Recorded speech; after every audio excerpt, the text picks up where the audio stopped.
Hello everyone, and welcome to week 14 of English 121. Well, this week, guys, we're moving from poetry to drama, the last genre we're going to be looking at. So this week, we're going to read chapter 34, and it's all about reading a play. You're going to be reading within that chapter a play called Trifles. It's a one-act play. There's also a audio version of this text that you can get in the interactive text or ebook. And I highly recommend listening to that in addition to reading it on the page. It's a short play, so don't worry. Then we're going to have a conversation where we're going to discuss Trifles and answer some critical questions about it, and then you will complete a reflection journal. So let's talk a little bit about reading and understanding drama. A play is different from a story and a poem because it's a way of storytelling where actors represent the characters, and it's actually addressed to an audience. There are a number of conventions in theater that are understood by an audience, and this goes back to the ancient Greeks. And understanding these, we'll point these out. Sorry, one second. We'll point these out as we go along. What are conventions in the play? A soliloquy is a monologue in which we seem to overhear a character's inner thoughts as they're being uttered aloud. One of the most famous ones is Hamlet's, in Shakespeare's play Hamlet, where he is considering his own mortality and whether he wants to live or die, and he starts off by saying, "To be or not to be, that is the question," which you may have heard before. An aside is when a character only addresses the audience in a way that it appears as if the other characters in the play don't hear him or her speaking. It's just him or her speaking to the audience. The theme is the overall truth or the main point of the whole play. Why, the purpose of the play and what's trying to be communicated through the play. There's a lot of elements in when we read a drama that are very similar to fiction and also to poetry. So if we look through, if you read Trifles and then you go back and look through the pages 1164 through 67 or 68. The authors of this textbook go through all of these terms and how they relate to the play Trifles. So conflict is just the central struggle that happens within the play. So within Trifles, this main struggle, right, is the actual. There's a lot of people. A lot of people think differently about this, but the main struggle is between the two women, right, deciding whether or not to reveal the evidence they found and to condemn the woman, and which is more important, the moral, the idea that the women have a moral right to defend the woman because she was treated poorly and was acting against that, or do they need to follow the law? So that's the conflict, right? Is what are they going to do, right, throughout the play? The plot is how this play has been arranged, how the events take place, and where we see the events taking place on the stage.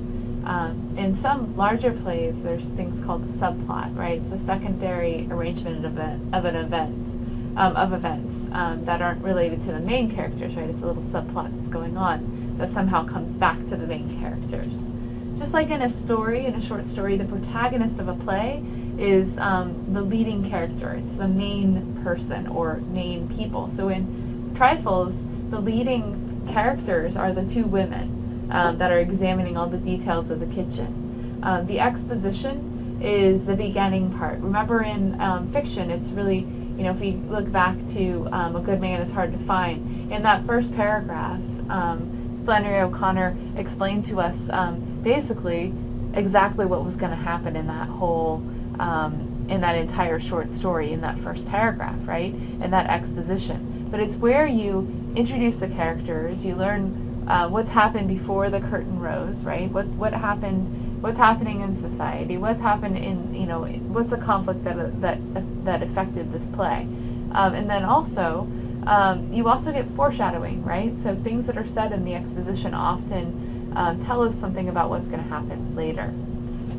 In a play, there is always a dramatic question, and this is the problem to be solved in the play. So for the men, the problem to be solved is, what is the motive, right? What is the motive that led her to want to kill her husband, right?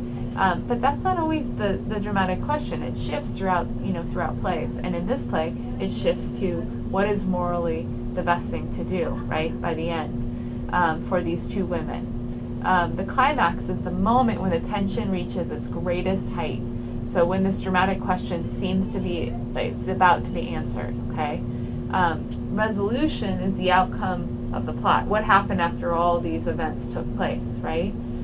The rising and falling action is moving toward the climax and what happens afterwards. So the rising action is all the events that take place moving towards the action, and the rising action in this play is as they discover, all these different, they discover the bird cage, right? They put it on the table. They discover the canary, right? They discover it's all of these the stitching on the quilt, right? So it's what are all these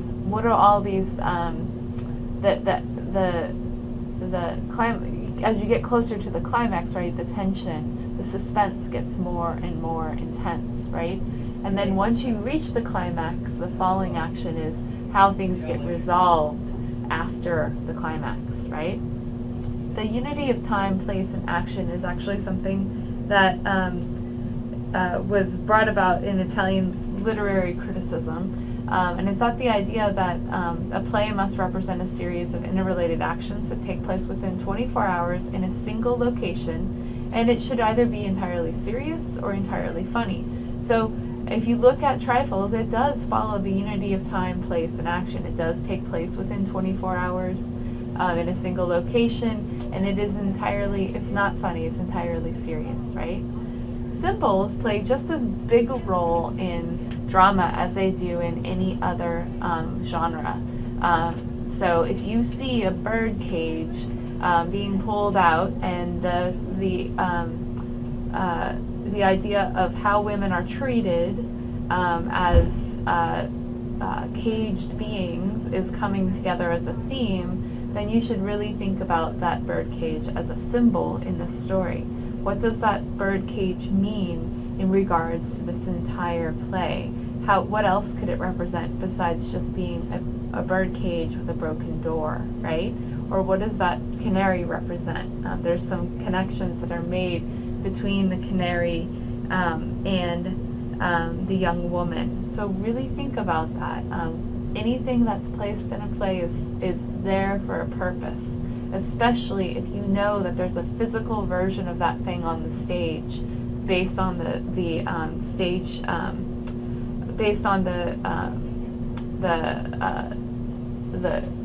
notes within the play. And the stage business is any nonverbal actions that engage the attention of the audience. So for example, when you're hearing the doorknob turn just as they're discovering something, right? The men are returning to the room. That's supposed to create tension for the audience, right? Oh, what are they going to walk in and what are they going to walk in on? What are they going to discover, right? So when you think about a play, before you begin, as you go through reading it, you want to think, okay, who are the play's protagonists? And who is the antagonist, right? Who is working against the main character? Who's the leading character? Who are the leading characters? And then who are the people that are making it difficult for the main characters? So in this play, in Trifles, you would have the women as being the protagonists and the men as being the antagonists, right? Because there is a conflict between those two characters. Identify the central dramatic conflict. We've talked a little bit about this. I'd like you to think about what the main conflict is in Trifles, and how does the conflict influence the action of the play? How does how do the women make their decision based on the dramatic conflict that keeps arising as they look through the kitchen? So when you write about a play, it's similar to writing about poetry or writing about fiction. You want to start with looking at who are the main characters, right? And what do the characters, I mean, think about the characters as people. What do they want at the beginning of the play, right? And try to identify who is the protagonist and what stands in the way of the protagonist achieving his or her goal, achieving what he or she wants, right, to achieve. How do the other characters' motivations fit into the central conflict? Identify any double plots or subplots. What are the play's main events? How does each relate to the protagonist's struggle? Where do we find the play's climax? And how is the conflict resolved?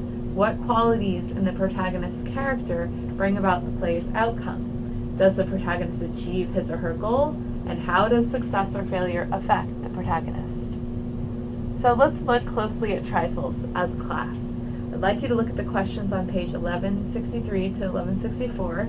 There's 14 questions, and I'd like you to answer at least 3 of the questions using evidence from the text to support your answer. I want you to also to try to make sure that all of these questions get answered. So if you see your classmates have already answered some questions, try to not answer the ones that they've already answered. I realize at some point you will have to repeat questions, but let's try to get the discussion going with original questions first. I'd also like you to respond to at least 3 of your peers' posts in a way that really extends the conversation. Okay, so don't just say, yes, good job, I think you're doing a great job, right? I want you to take it farther.